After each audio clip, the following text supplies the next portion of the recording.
Assalamualaikum warahmatullahi wabarakatuh. Perkenalkan, nama saya Rizky Zarifah Ivanka, asal dari Probolinggo, Fakultas Keislaman, Prodi Ekonomi Syariah, kelompok Sanambu.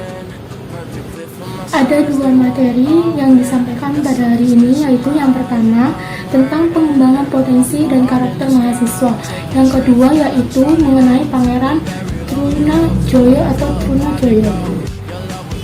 Materi yang pertama yaitu tentang pengembangan potensi dan karakter mahasiswa, yang pematerinya yaitu Bapak Dr. Mufarijul Ikhwan, SHMHum, yaitu selaku Ketua PPKM UTN.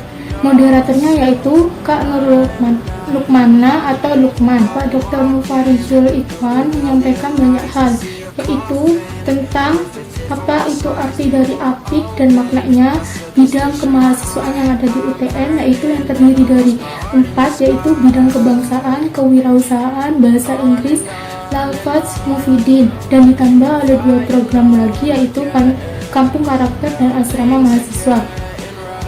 Dan kemudian terdapat materi yaitu tentang membentuk karakter, yang dimana ada 4 golongan, yaitu etik atau olah hati, estetik atau olah rasa, kinestetik atau olahraga, dan literasi. Materi yang kedua yaitu disampaikan oleh Kak Muhammad Rizky Taufan SPD oleh moderator Kak Alivia Kamelia dengan tema mengenal Pangeran Trunojoyo.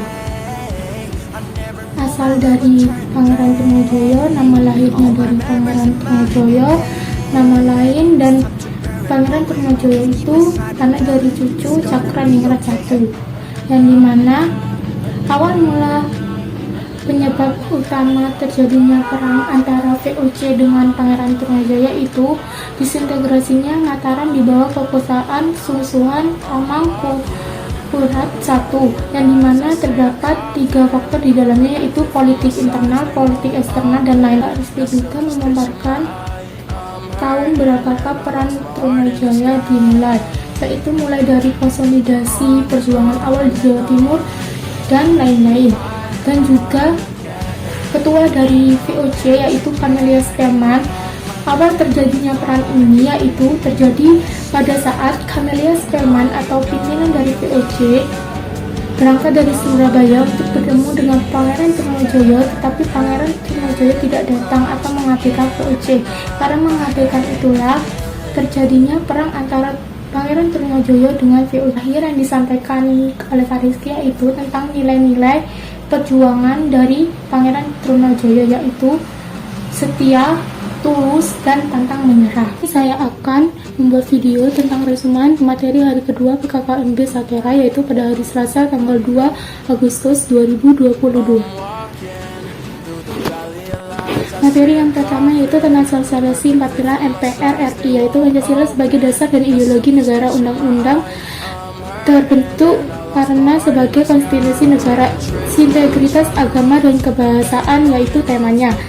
Di sini ada beberapa hal yang disampaikan, yaitu tentang relasi Islam dan negara, sifat relasi Islam, integrate antara agama dan negara, simbiotik mutualisme antara agama dan negara, yang dimana agama dan negara saling terikat dan terhubung, dan sekualistis, yaitu agama dan negara perlu dipisahkan. Sedangkan di materi yang kedua yaitu pematerinya Bapak Dr. Nurul Gufron SHMH, yaitu selaku pimpinan KPK RI, di mana mengusung tema pendidikan anti korupsi di perguruan tinggi. Isi materinya yaitu tentang strategi KPK yang dibedakan menjadi 3, yaitu penindakan, pencegahan, dan pendidikan. Terus pencegahan korupsi dan sikap anti korupsi. Yang kemudian indeks persepsi korupsi atau IPR dan pengertian korupsi. Korupsi sendiri dirumuskan dalam 30 jenis tipikal, dikelompokkan menjadi 7 jenis besar, yaitu kerugian warga negara, suap menyuap, penggelapan dana jabatan, kekerasan, perbuatan curang, konflik kepentingan dalam penggandaan dan gratifikasi, dan serta membahas tentang dampak korupsinya, yaitu dapat merugikan dan menghancurkan negara, meruntuhkan hukum, dan lain-lain. Juga bibit-bibit perilaku korupsi versi mahasiswa itu seperti menyontek, titip absen atau bolos, rambat, dan lain-lainnya.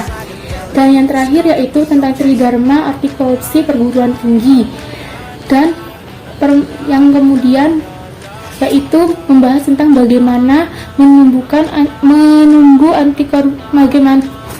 Dan yang terakhir yaitu pematerinya Ibu Uswatun Hasanah SE MSc, yaitu selaku dosen dari Fakultas Ekonomi dan Bisnis yang bertema Milenial Berdaya Indonesia Jaya, di mana beliau menyampaikan tentang potensi luar biasa kehidupan kurang maksimal. Mengapa demikian? Karena banyak peran pemuda yang kurang maksimal, kemalasan kehidupan, kebodohan, ketidaktahuan, ketidakjujuran, nafsu ingin cepat kaya, dan sebagainya. Dan juga beliau mengatakan bagaimana beliau memulai usahanya, yaitu dengan modal dalam membuat usahanya, yaitu yang pertama harus berani, yang kedua bekerja secara profesional, dan yang terakhir yaitu konsisten.